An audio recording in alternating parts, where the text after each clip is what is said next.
नमस्कार दोस्तों, मेरा नाम शिवेश। स्वागत करता हूं आपका कहानियों की इस विशाल दुनिया में, जहां मैं लेकर आ गया हूं वेंडिगो से जुड़ी दो बेहद सच्ची और खौफनाक कहानियां। तो अपने अपने हेडफोन्स पहनिए, आंखें बंद करिए और चलिए निकल पड़ते हैं इस रोमांचक सफ़र पे। मैं अपनी कहानी शुरू करने से पहले कुछ बातों का उल्लेख करना चाहता हूँ। ये इनकाउंटर न्यू मैक्सिको के पहाड़ों में अंधेरा होने के बाद होता है।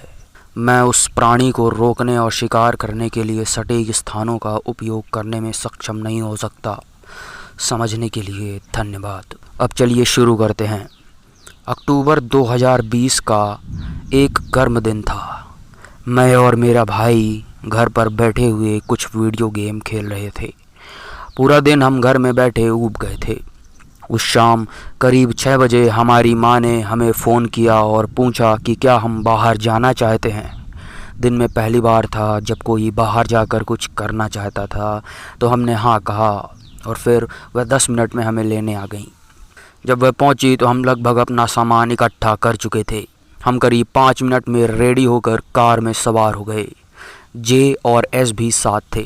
उसके बाद हम ड्राइववे से बाहर निकले। मॉम ने हमसे पूछा कि क्या हमें कुछ खाने को चाहिए। रात भी होने को थी, इसलिए हम मैकडॉनल्ड से कुछ लेने के लिए तैयार हो गए। वहाँ से हमने ड्राइववे के दौरान यूट्यूब पर भूतिया कहानियाँ सुनना शुरू कर दिया।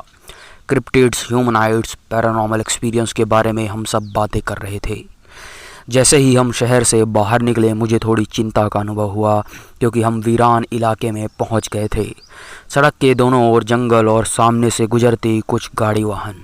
अगले 2-3 घंटे बेहद शांत और कहानियों वाला था। बातचीत तब तक चलती रही जब तक हम एबीक्यू तक नहीं पहुंच गए। जब हम एबीक्यू पहुंचे तो हमें कुछ गैस मिली और फिर हम सभी को आराम करने और बिस्तर तैयार करने के लिए एक माउंटेन ड्राइव लेने का फैसला किया। पहाड़ों पर ड्राइव करना बेहद खूबसूरत था। शाम का आसमान, चिड़ियों की चहचहाट, बहुत ही सुंदर। सूरज ढलने तक हम अंत में आधे पहाड़ पर थे और झाड़ियों की सरसराहट की आवाज़ें आने लगी। मैंने खिड़की से बाहर देखा। मुझे अंधेरे के अलावा कुछ नहीं दिख रहा था। काश मैंने अपनी माँ से उस वक्त इस बारे में कुछ कह दिया होता, लेकिन मैंने नहीं कहा और तकनीकी रूप से मैंने कुछ देखा भी नहीं था। मुझे थोड़ा बहुत एंग्जाइटी होने लगी थी। मेरे भाई ने खिड़की नीचे किया और खिड़की को वापस रोल करने और हंसने से पहले ओह वेंडिगो चिल्लाया। मैंने उसे ऐसा ना करने के लिए कहा, फिर भी उसने ऐसा किया। हालांकि वहाँ कुछ तो था। बेचैनी की भावना मुझ पर पहले से ही अधिक रेंग रही थी। तभी बाहर से मुझे मेरी माँ की आवाज़ सुनाई दी, मगर माँ तो अंदर थी। मैंने अपनी माँ से पूछा, क्या आप एस को बुला रही हैं? उन्होंने कहा नहीं, और एस ने दरवाज़ा बंद कर दिया। मेरा शरीर डर से कांपने लगा और मुझे कार के पीछे देखने की इच्छा होने लगी। मेरी माँ ने फिर ब्रेक मारा और एक लंबे पीले ह्यूमनाइड प्राणी की रूपरेखा अच्छी तरह से जगमगा उठी। वह अपनी एक भुजा को सामने रखकर झुक रहा था। मुझे उसके सिर पर एक हिरण की खोपड़ी दिखाई दे रही थी। उसकी सबसे काले आंखें थी जो मैंने पहले कभी नहीं देखी थी। मैंने उसकी आंखों से संपर्क किया और बनाए रखा। फिर उसने मुझे देखना बंद कर दिया। इसी क्षण उसने अपना दरवाज़ा खोला और वह चीज कार के उस तरफ भागी। मैंने उसे दरवाज़ा बंद करने के लिए कहा, तुम बाहर नहीं निकलोगी, मैंने कहा। उसने चिड़चिड़ी होकर मुझसे पूछा, क्यों? मैंने उससे कुछ नहीं कहा, नहीं तो वह कार से ज़रूर उतर जाती। मैंने देखा कि एक लंबी भुजाओं वाला, एक धूसर चमड़ी वाला हाथ की उंगलियां खिड़की पर रखे हुए है। मेरे दिमाग में तरह तरह के विचार घूम गए। तभी मेरी माँ ने मुझसे पूछा, क्या बात है? मैंने उनसे कहा, कुछ भी नहीं। उस प्राणी ने खिड़की पर अपना चेहरा सटाया। मैं डर के मारे दूर देखने लगा। इसकी मौजूदगी ने मुझे ऐसा चिंतित कर दिया, यह जानने के बाद कि मैंने इसे देखा है, यह फिर से वाहन के पीछे भाग गया। जब दूसरी बार ब्रेक दबाया गया, वह प्राणी बिल्कुल करीब आ चुका था। मैं घबरा चुका था।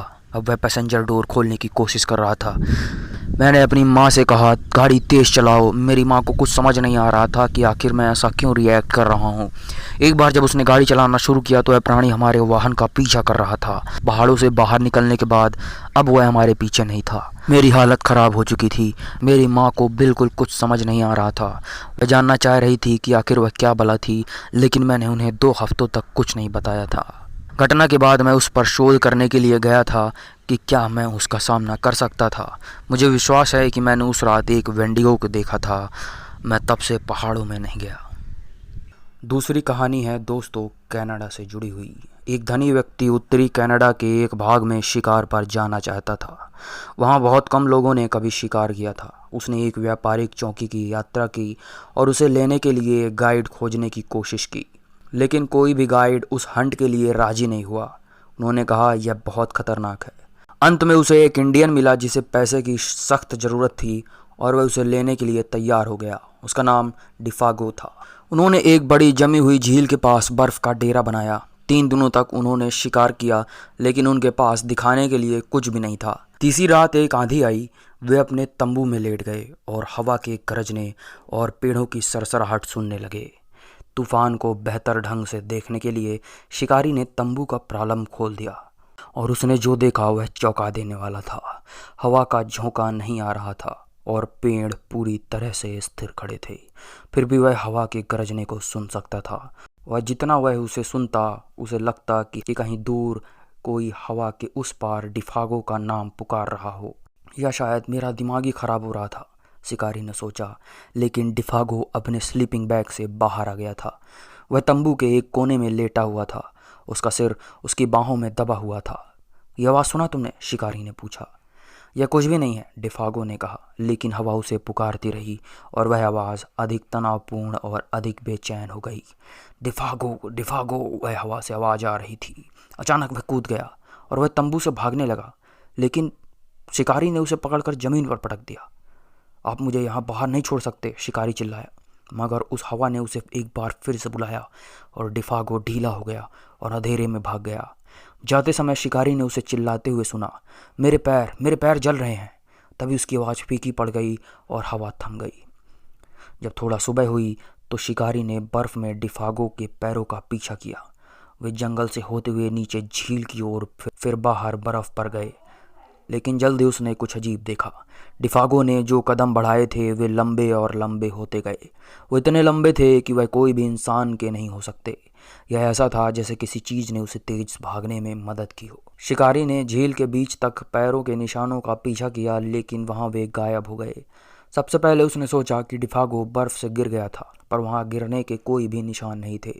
तब उसने सोचा कि किसी चीज़ ने उसे बर्फ से आकाश में खींच लिया है, लेकिन इसका कोई मतलब ही नहीं था। जैसे ही वह सोच रहा था कि यह क्या हुआ था, हवा फिर से तेज हो गई और गरजने लगी जैसे कि पहले की रात थी।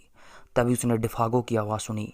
यह ऊपर से आ रही थी और फिर से उसने डिफागो को चिल्लाते हुए सुना, उफ मेरे जलते हुए पैर। लेकिन कुछ भी दिखाई नहीं दे रहा था। अब शिकारी उस जगह को जितनी जल्दी हो सके छोड़ना चाहता था। वह वापस शिविर में गया और सामान पैक किया। फिर उसने डिफागो के लिए कुछ खाना छोड़ा और वहाँ से चला गया। हफ्तों के बाद वह बस्ती तक पहुंचा। अगले वर्ष वह फिर से उस क्षेत्र का शिकार करने चला गया। वह एक गाइड की तलाश में उसी ट्रेडिंग पोस्ट पर गया। वहाँ के लोग यह नहीं बता सके कि उस रात डिफागो के साथ क्या हुआ था, लेकिन तब से उन्होंने उसे नहीं देखा था। शायद यह वेंडिगो था, उनमें से एक ने कहा, और वह हंसे। यह हवा के साथ आता है। यह आपको बहुत तेज गति से तब तक घसीटता है जब तक कि आपके पैर जल नहीं जाते, और इससे भी अधिक। फिर यह आपको आकाश में ले जाता है और यह आपको गिरा देता है। यह सिर्फ एक कहानी है, लेकिन ऐसा कुछ इंडियन कहते हैं। कुछ दिनों बाद शिकारी फिर से व्यापारिक चौकी पर था। एक इंडियन आया और आग के पास बैठ गया। उसके चारों ओर कंबल लिपटा हुआ था और उसने अपनी टोपी पहनी थी ताकि आप उसका चेहरा ना देख सकें। शिकारी ने सोचा उसके बारे में कुछ तो है जो जाना पहचाना सा था। वह उसके पास गया और उसने पूछा, क्या आप डिफागो हैं? इंडिया ने जवाब नहीं दिया। क्या आप उसके बारे में कुछ जानते हैं? कोई जवाब नहीं। वह सोचने लगा कि कहीं कुछ गड़बड़ तो नहीं, या उस आदमी को कोई मदद की ज़रूरत है, लेकिन वह उसका चेहरा नहीं देख सका। क्या तुम ठीक हो? उसने पूछा, मगर कोई जवाब नहीं। उस पर एक नज़र डालने के लिए उसने इंडियन की टोपी उठाकर देखी और अचानक वह चिल्लाया। टोपी के नीचे राख के ढेर के अलावा और कुछ नहीं था। तो यह थी दोस्तों आज की कहानी। कैसी लगी कमेंट बॉक्स पर अपनी प्रतिक्रिया जरूर जाहिर करें। मैं ऐसे ही वेंडिगो से जुड़ी कई कहानियाँ आपके समीप लाता रहूँगा। चैनल से जुड़े रहने के लिए चैनल को सब्सक्राइब और नोटिफिकेशन बेल दबाना मत भूलिएगा। मैं मिलता हूँ अगली कहानी को लेकर, तब तक के लिए शुक्रिया।